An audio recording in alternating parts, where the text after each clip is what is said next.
Now these clumps of plants were transplanted legally from an area of bush that was destined to be cleared, along with the grass trees and zamia palms.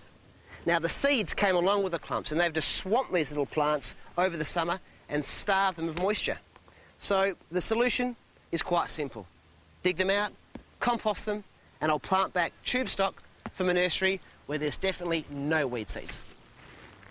Early winter is the perfect time to plant natives in our Mediterranean climate because the cool, mild conditions and regular rains give this guys the perfect chance to get a good start before the long, hot, dry summer arrives. Now I'm going to start by replacing the conostylis.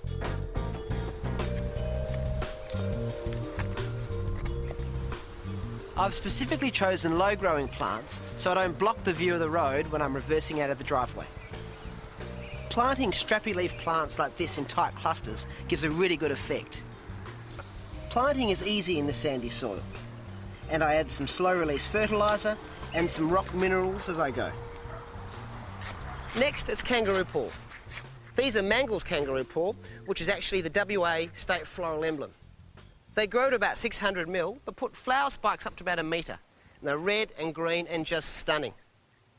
Now you can see some of the leaves have blackened off. This is called ink spot, and it's a kind of fungal disease. It's quite common in kangaroo paws, particularly when they've had overhead watering, as these would have had in the nursery. But it's no drama. I just snip them off and plant them out.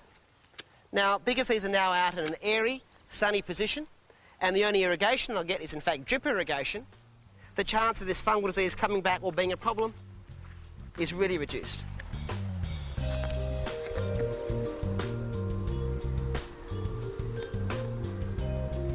I laid the irrigation pipes on the surface last year because I knew I would need to access them again. Now I've dug the trenches for them and I'll run the drip line to the new plants. You've probably gathered that I'm pretty keen on natives, particularly local natives, as they're perfectly suited to the local soil type and climate. And they're also great for local wildlife. Now, planting out the verge like this makes really good use of the space. It also flies the flag to the neighbours, showing how great native plants can look. And I've had wonderful feedback so far. Just wait till all of these plants start flowering, it's going to look absolutely breathtaking. All of these plants are from a local native nursery, and I've used tube stock because they will actually do better than more established plants in larger pots. And now it's time for mulch. This stuff is shredded tree prunings, and it's really good for native gardens. It's coarse, and even when put on thickly, it allows the soil to breathe. It smothers weeds, keeps moisture in, and because it's so thick and heavy, it doesn't blow away, even in strong winds. And best of all, it's cheap. I got this whole load delivered by a local tree pruning contractor for only $100.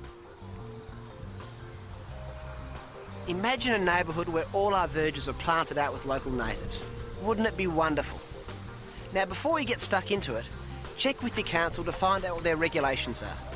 You might even find they have an incentive scheme to encourage you to do so. The weather's warming up and it's time to think about my summer garden. In particular, what I want to be eating. Veggies, some more herbs, fruit trees, and of course flowers to bring this garden to life. I've put the work in over winter, building up this soil by adding loads of organic matter. And this is the key to ensuring what I plant next will survive during the long, hot months to come. Managing a smooth transition from one season to another is an important part of growing food successfully in small gardens. You can see these leeks and other root crops still have a few weeks to go.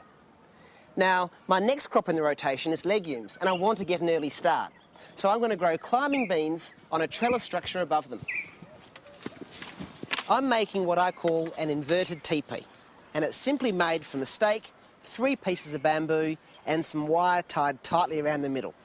The best thing is that this is so easy to make, it's cheap, and it can be used again next year. I'm planting my favourite climbing bean, which is the Blue Lake variety.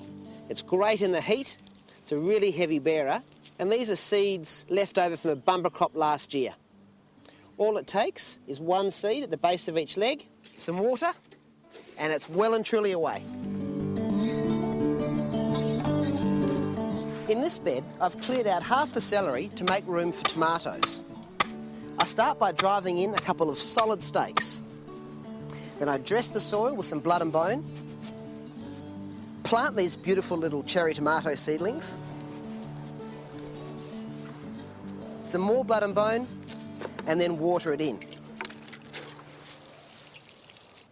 You'll notice that I cut spent seedlings like this lettuce rather than pulling them out, which disturbs the soil. It also means all the root biomass breaks down in the soil, feeding soil life. Then it's a dressing of blood and bone, pop in the seedlings, a bit of water, and this basil will absolutely go for it. Now the weather's warming up, it's also a great time to plant chilies. I'm putting in 3 different varieties to add some spice to my summer cooking. Not only does this variegated fish pepper go really well with seafood, but when it fills out, it'll look great. To finish off at the front, I'm going to fill out this border of companion shrubs by planting aromatic and flowering plants like pyrethrum, tansy, and lad's love.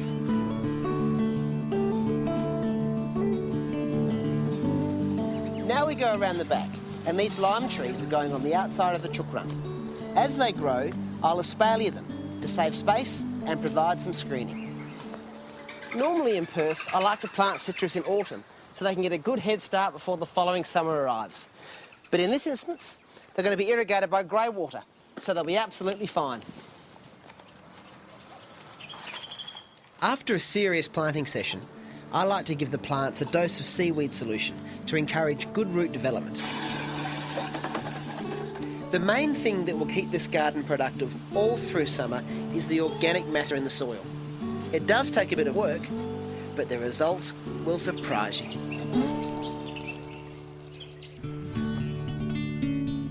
This is how my front garden looked in 2003. And around the back, it was even worse. Overgrown and in a right mess. But this is what it looks like today. This is what a little bit of planning and hard work can do. Well, in fact, a lot of planning and a lot of hard work.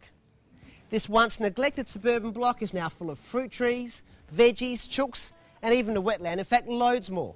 It's organic, it's water-wise, and it's a really pleasant place to be. So after working on the garden for 18 months, I'm opening it up to the public as part of the Australian Open Garden Scheme, which means there's still loads of jobs to do, but it's also a good time to show you around. You know, people who get a bit daunted by this kind of garden transformation often ask me, whereabouts do you start? Well, the answer to that is really simple, and that is good planning.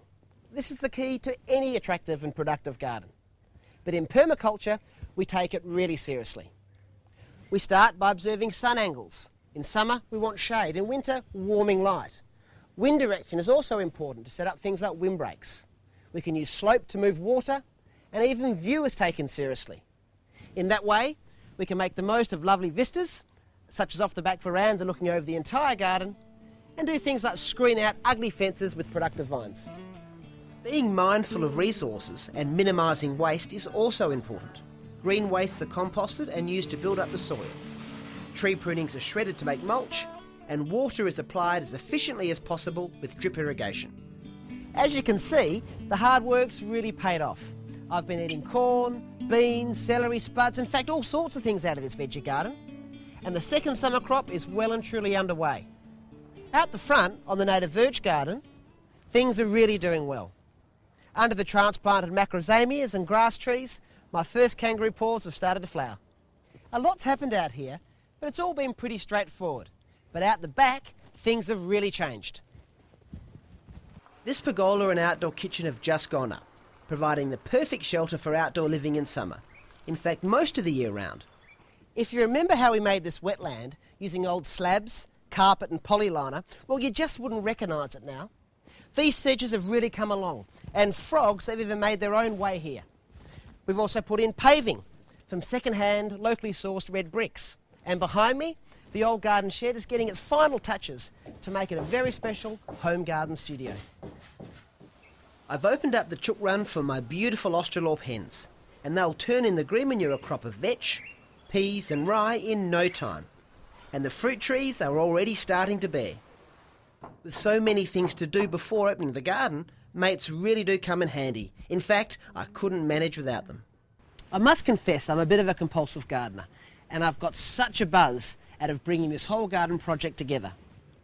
You know, I really feel that all gardeners should be getting into composting and worm farms, drip irrigation, grey water, and most importantly, going organic. But the great thing about permaculture is how it ties all these things together as efficiently as possible. Going organic is a lot easier than people think.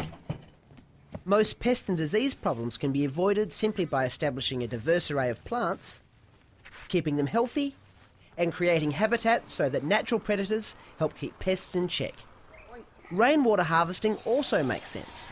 I've set up 3 tanks. One for drinking and cooking, one for flushing the toilet, and even one for the chooks.